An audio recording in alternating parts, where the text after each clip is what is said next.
मनोज और पांडे सपनों और उम्मीदों से भरी दिल्ली में पहुंच गए। निजामुद्दीन स्टेशन से किंग्सवे कैंप ऑटो से और वहां से फिर रिक्शा से मुखर्जी नगर। बोरियों में किताबें भरे दोनों रिक्शों में बैठे उत्सुकता और कौतूहल से मुखर्जी नगर में जगह जगह लगे आईएएस कोचिंग सेंटर के बोर्ड देख रहे थे। आईएएस की परीक्षा में सफल हो चुके प्रतियोगियों के फोटो देखकर दोनों अचंभित हुए जा रहे थे। मुखर्जी नगर आने वाला हर स्टूडेंट इसी उम्मीद और सपने को लेकर यहाँ आता है कि कभी न कभी वो भी सफल होगा और उसकी तस्वीर भी इन होर्डिंग पर लगेगी। पर कौन सफल होकर अपना सपना पूरा करेगा और कौन असफल होकर वापस यहाँ से चला जाएगा, कोई नहीं जानता। साल में 400-500 लोग ही तो सफल होंगे, क्योंकि उतने ही पद हर साल निकलते हैं। लेकिन परीक्षा देने वाले तो हजारों और लाखों में हैं। बाकी का क्या? वो तो अपने सारे अटेम्प्ट पूरे करके असफल और निराश होकर वापस चले जाते हैं। पर असफलता का अनुपात ज़्यादा होने के बावजूद उम्मीद तो नहीं छोड़ी जा सकती। बिना संघर्ष के हार भी तो नहीं सकते। इसीलिए असफलता और हार की आशंकाओं को भुलाकर जीत के संकल्प को लिए हजारों स्टूडेंट हर साल मुखर्जी नगर आते हैं। मुखर्जी नगर दिल्ली शहर की एक सामान्य कॉलोनी न रहकर सकारात्मक ऊर्जा और ज्ञान से भरे देश के तमाम युवाओं की कर्मभूमि बन चुकी है। परीक्षा की तैयारी करने वालों के लिए किसी तीर्थ से कम नहीं है मुखर्जी नगर। मनोज के मन में मुखर्जी नगर के प्रति एक पवित्र एहसास भर गया। आश्चर्य, उत्सुकता से मुखर्जी नगर को देखता हुआ मनोज सम्मोहित हुआ जा रहा था। कोचिंग के बाहर चाय की दुकानों के सामने तैयारी करने वाले लड़के लड़कियों की भीड़ वहां खड़ी हुई थी। कुछ लड़के किताबों की दुकान पर पत्रिकाएं पलट रहे थे। कोई प्रीलिम्स के पेपर में आए किसी प्रश्न के सही उत्तर को जानने के लिए आपस में बहस कर रहा था। कोई हाल ही में घटित समसामयिक घटना पर चर्चा कर रहा था।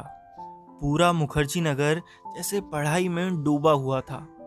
मनोज को पढ़ाई का ये माहौल देखकर अद्भुत खुशी हो रही थी। पढ़ाई का ऐसा माहौल उसने पहले कभी नहीं देखा था। उसने महसूस किया कि अभी तक वो व्यर्थ ही ग्वालियर में अपना समय नष्ट कर रहा था। पहली बार वो सही जगह आया है। मनोज और पांडे ने मुखर्जी नगर से लगे हुए नेहरू विहार के सी ब्लॉक में कमरा किराए से ले लिया। नेहरू विहार मुखर्जी नगर से कम समृद्ध बस्ती थी। संकरी गलियों में 3-4 मंजिलों के मकान पूरे नेहरू विहार में फैले हुए थे। नेहरू विहार में कमरे मुखर्जी नगर से सस्ते थे, इसीलिए कम पैसा खर्च करने वाले लड़के नेहरू विहार में रहते थे। मनोज मुख्य परीक्षा के लिए हिंदी साहित्य की कोचिंग करना चाहता था। दिल्ली आने के कुछ दिन पहले ही पीएससी की उसका परीक्षा का रिजल्ट आया था, जिसकी प्रीलिम्स मनोज क्लियर नहीं कर पाया था। सुदीप उसमें डिप्टी जेलर बन गए थे। बुंदेला नाम का लड़का उस परीक्षा में पूरे प्रदेश में दूसरे स्थान पर आया था। एक पत्रिका में दिए अपने इंटरव्यू में उस लड़के ने हिंदी साहित्य में आए अपने अधिक नंबर का श्रेय दृष्टि कोचिंग में पढ़ाने वाले विकास दिव्य कीर्ति सर को दिया था। इस कारण मनोज विकास सर के यहाँ हिंदी साहित्य की कोचिंग करना चाहता था। 7,000 फीस जमा करके मनोज ने विकास सर की कोचिंग में एडमिशन ले लिया। पांडे अपने आप को हिंदी का विद्वान मानता था, इसीलिए उसने विकास सर के यहाँ कोचिंग न करने का फैसला लिया। हिंदी साहित्य की दृष्टि कोचिंग बनना सिनेमा के पीछे एक बिल्डिंग के बेसमेंट में लगती थी। केबिन में कोचिंग की डायरेक्टर वर्मा मैडम बैठती थी। उसके भीतर एक बड़ा हॉल था, जिसमें विकास दिव्य कीर्ति सर क्लास लेते थे। मनोज की पहले ही दिन कुछ लड़कों से बात हुई जो क्लास के बाहर खड़े थे और कोचिंग में कुछ दिन पहले से आ रहे थे। ये लड़के देश के कोने कोने से यहाँ पढ़ने आए थे। कुछ लड़के अपने राज्य की पीएससी में पहले ही सेलेक्ट हो चुके थे। वे अब यहाँ आईएएस या आईपीएस बनने आए थे। कुछ लड़के लड़कियां 2-2, 3-3 बार आईएएस का इंटरव्यू दे चुके थे। प्रीलिम्स परीक्षा पास करके मुख्य परीक्षा देने वाले तो तमाम लड़के मनोज को मिल गए। ग्वालियर में तो मुश्किल से कोई आईएएस की प्रीलिम्स क्लियर कर पाता था, पर यहाँ तो इंटरव्यू दिए लड़कों की भरमार है। आश्चर्य और खुशी के साथ साथ मनोज के मन में घबराहट भी हो रही थी। क्या वो इतने योग्य और पहले स्टेट सर्विस में सेलेक्ट लड़कों से कॉम्पीट कर पाएगा? उसे लगा कि इन लोगों के सामने कुछ भी नहीं है। वो तो 12th फेल का कलंक लिए यहाँ आया है और यहाँ सब विद्वान और सफल लोग। पता नहीं वो कैसे टिक पाएगा इन लोगों के बीच। 1 महीना हो गया मनोज को विकास सर की क्लास में जाते हुए। अजीब सा आकर्षण था विकास सर के पढ़ाने में। क्लास के सभी लड़के लड़कियां उन्हें मंत्रमुग्ध होकर सुनते थे। विकास सर ने अब तक पढ़ाए गए सिलेबस का टेस्ट लेने की घोषणा की। क्लास खत्म होने पर जब मनोज क्लास के बाहर गया तो कुछ लड़के चाय की दुकान पर झुंड में खड़े थे और 3 दिन बाद होने वाले टेस्ट के बारे में चर्चा कर रहे थे। मनोज भी उनके साथ खड़ा हो गया। एक लड़के ने कहा, हिंदी साहित्य में विकास सर ने जिसका लिखा हुआ पसंद कर लिया, समझो वो जरूर आईएएस या आईपीएस बनेगा। पिछले साल दीपेंद्र नाम के लड़के के बारे में विकास सर ने पहले ही घोषणा कर दी थी कि ये आईएएस या आईपीएस बनेगा, और उसी साल दीपेंद्र आईएएस बन गया। एक दूसरा लड़का कट चाय पीते हुए बोला, तो विकास सर इस साल मेरे बारे में घोषणा करेंगे। मैंने जयशंकर प्रसाद पर कम से कम 5 किताबें पढ़ी हैं। मैं प्रसाद पर ऐसा उत्तर लिखूंगा कि विकास सर को भी लगेगा कि ऐसा धुरंधर कौन आ गया उनकी क्लास में। इसके साथ ही उस लड़के ने प्रसाद की कमायनी कविता सुनानी शुरू कर दी। लड़का तब तक कविता सुना रहा था जब तक उसके साथ वाले लड़के न उसे रोक नहीं दिया।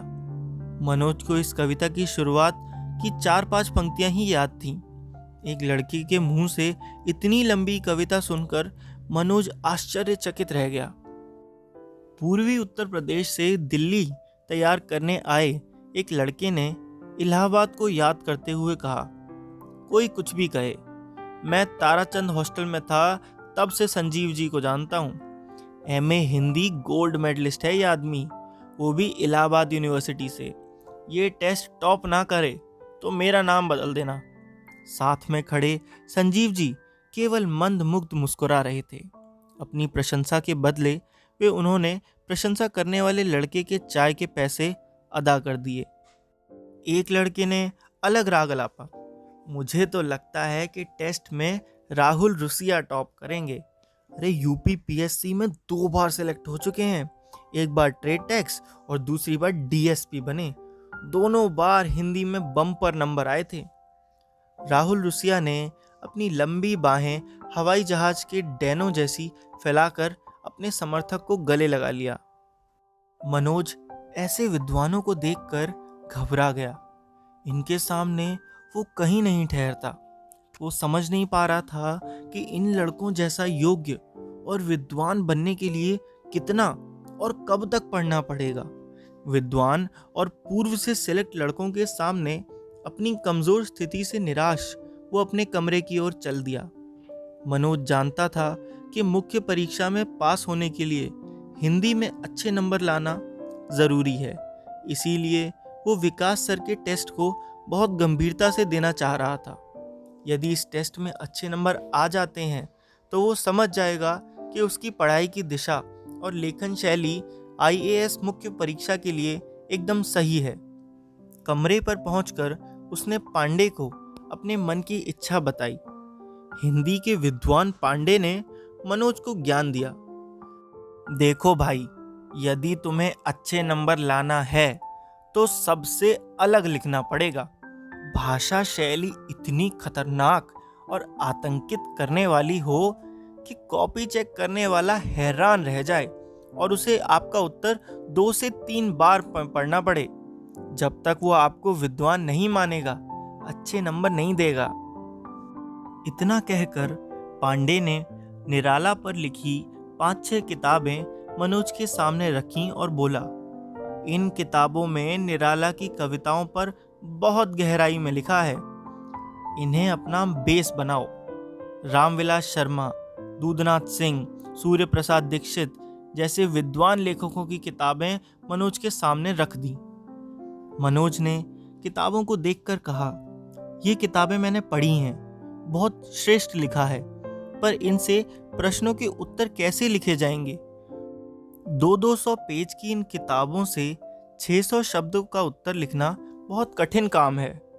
ज्ञान के इस अमृत कुंडों में से कौन से अमृत बिंदुओं को लेकर अपना उत्तर लिखना चाहिए, यह मनोज को समझ नहीं आ रहा था। वो अब कंफ्यूजन की स्थिति में था। उसने एक किताब उठाई और पढ़ने लगा। 1 घंटा पढ़ने के बाद वो समझ गया कि इन किताबों से ज्ञान तो बढ़ाया जा सकता है, पर परीक्षा के प्रश्न का सटीक उत्तर लिखना मुश्किल है।